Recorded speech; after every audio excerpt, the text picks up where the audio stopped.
오늘부터 새벽 기도의 시간에 열왕기상 말씀을 같이 읽도록 하겠습니다.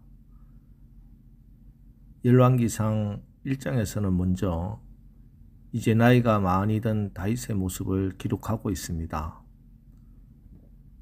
30살의 왕이 되어 40년간 이스라엘을 다스리다가 이제 인생의 말년을 맞이한 다윗은 이불을 덮어도 따뜻하지 않을 만큼 쇠약해졌습니다. 젊었을 때는 왕성한 혈기로 전쟁에서 승리를 거두고 성적인 유혹을 이기지 못해 밧세바를 범했던 다윗이었지만 이제는 아름답고 젊은 아비삭과 함께 있어도 그녀와 동침할 수 없을 만큼 기력이 약해졌습니다. 결코 무너질 것 같지 않던 다윗의 건강과 명성, 힘도 이렇게 나이가 들고 늙게 되면은 자연스럽게 내려놓아야 합니다. 그래서 이제 다윗도 인생의 마지막을 준비하게 되었습니다.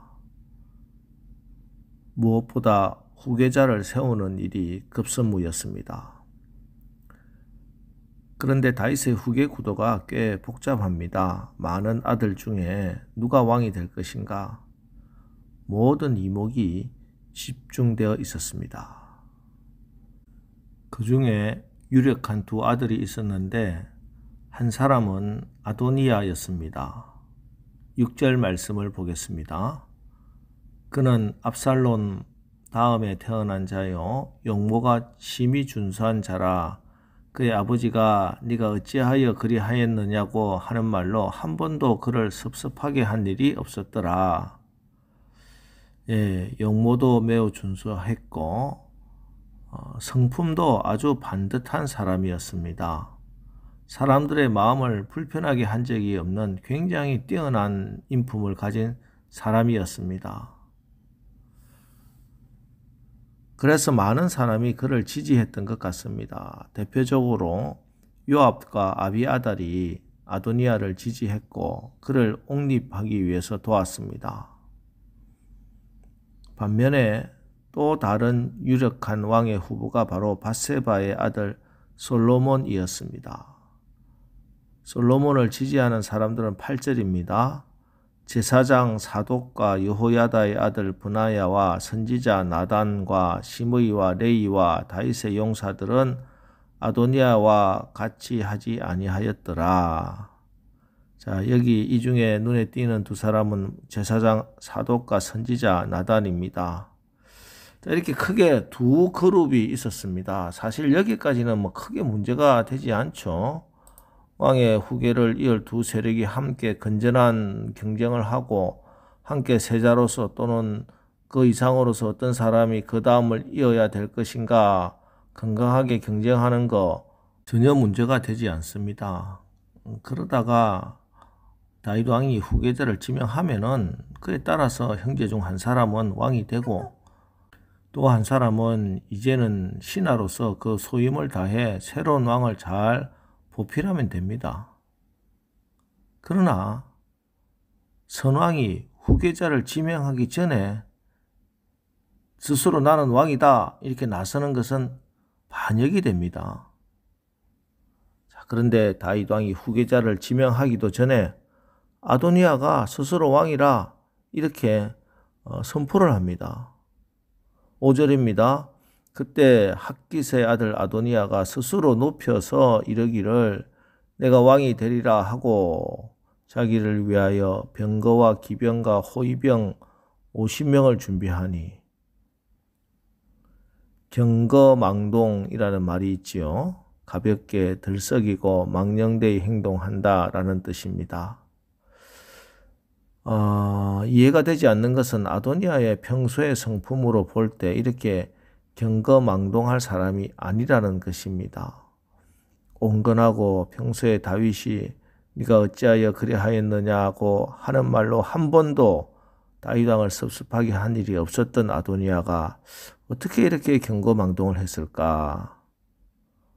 많은 성경학자들은 요압과 아비아달의 그런 충동이 있었다 이렇게 생각합니다. 합리적인 생각이지요.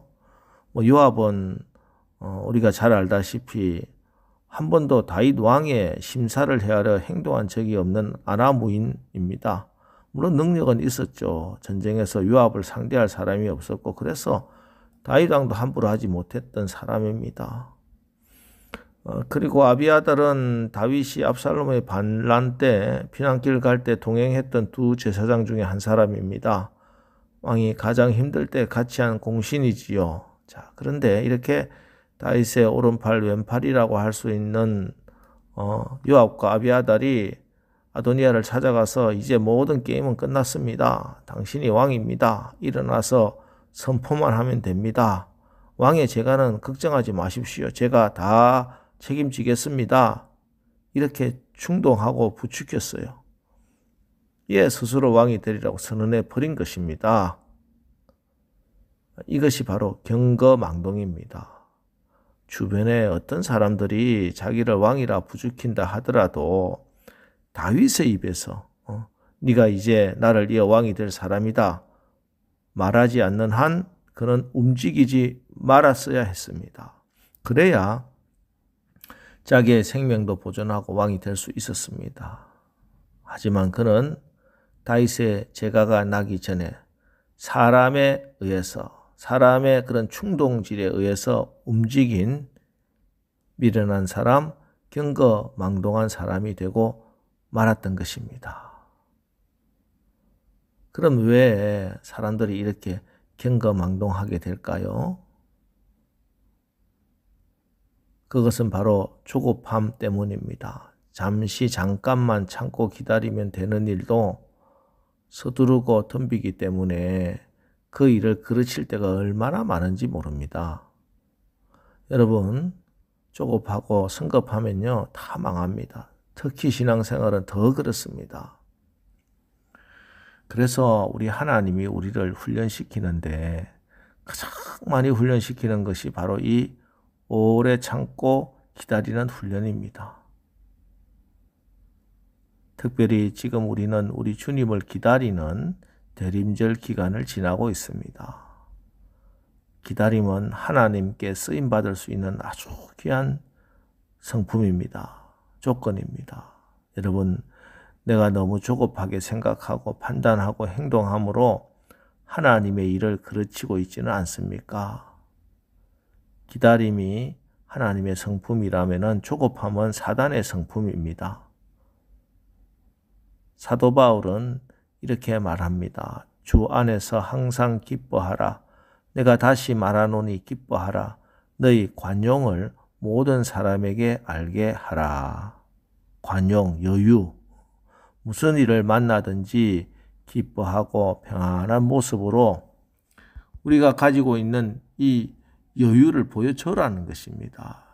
그것이 바로 하나님이 기뻐하시는 것이고 하나님께 아름답게 쓰임받을 수 있는 비결입니다. 아무리 주변 상황이 그렇게 움직이고 돌아간다 하더라도 아무리 많은 사람들이 이것이 옳다 하더라도 기도하면서 하나님께서 나에게 말씀으로 응답하시기 전에 움직이게 되면요, 그건 경거망동입니다. 하나님이 아직 허락하지 않으셨기 때문입니다.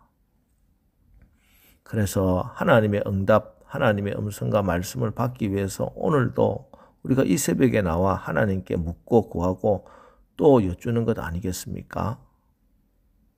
여러분, 하나님의 마음을 아는 것이 무엇보다 중요합니다. 그래서 하나님의 백성들은 움직이기 전에, 행동하기 전에 항상 하나님께 먼저 기도하고 정말 이 길이 내가 행동하려고 하는 것이 하나님께서 원하시는 것인지 늘 여쭤봐야 합니다. 하나님의 응답을 받아야 돼요. 하나님 음성을 들어야 됩니다. 살아계신 우리 하나님 아버지께서는 말씀으로든 내 마음의 평강으로든 반드시 응답해 주십니다. 그 응답 받고 나가는 거예요. 이제 오늘 이 새벽 우리가 하나님 앞에 나와서 기도하고 엎드림으로 하나님의 성령의 인도함을 받아 경거망동이 아니라 구름기둥, 불기둥의 인도함을 받아서 하나님이 예비하신 그런 복을 다 받아 누리는 하나님의 백성들 다 되시기를 주님의 이름으로 축원합니다. 기도하겠습니다. 하나님, 우리가 인생을 산다는 것, 신앙생활을 한다는 것은 매 순간 판단하고 결정하며 사는 것입니다. 특별히 지금은 주님을 기다리는 대림절 기간 지나고 있습니다. 주님이 다시 오마 약속하신 그 약속 믿고 기다립니다. 어떤 일이든지 내 생각이나 주변의 현란한 혀에 휘둘려 조급하게 경거망동하지 않게 하시고 하나님의 성령의 인도함을 받고 하나님의 응답과 허락을 받아 움직이게 하옵소서. 오늘 이 새벽에도 크고 작은 모든 일에 기도하게 하옵소서. 그래서 하나님의 가장 좋은 응답 받고 하나님의 인도함을 받는 간증의 주인공들 되게 하여 주시옵소서.